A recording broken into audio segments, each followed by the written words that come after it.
Nagulat nga ako dahil napakataas pala ng TDS ng tubig ng ating concrete pond. Halos ganun nga rin itong tubig ng ating mga siklid. May kataasan nga rin ang tubig dito kahit meron ng halaman. Ito siguro ang mga naging dahilan kung bakit naging ganito ang water condition. Kung inyo nga rin palang natatandaan, nalagyan nga din pala ito ng sabon ng 1 linggo. So paano guys? Tara!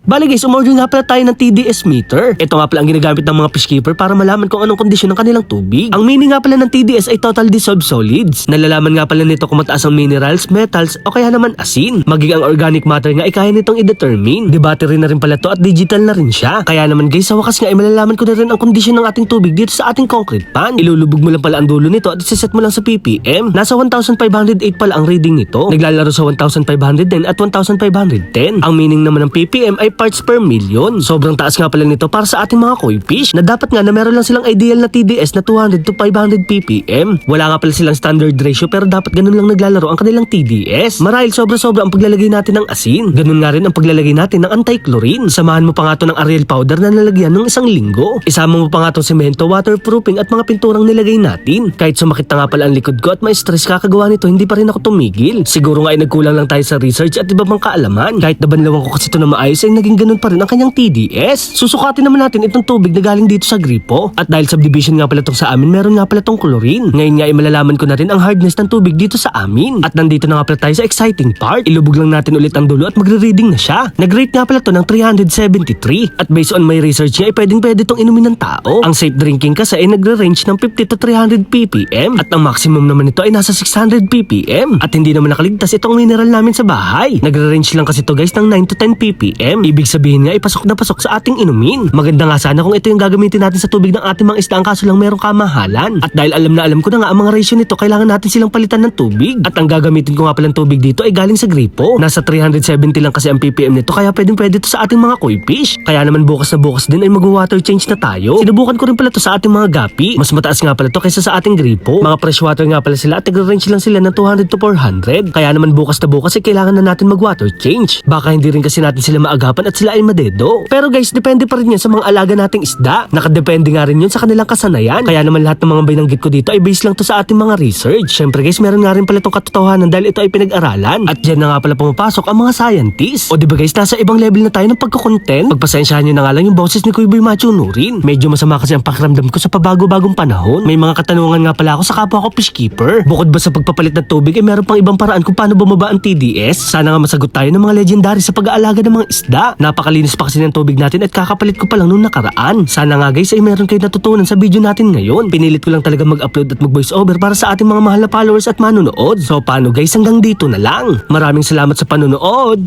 Paalam! Yeah!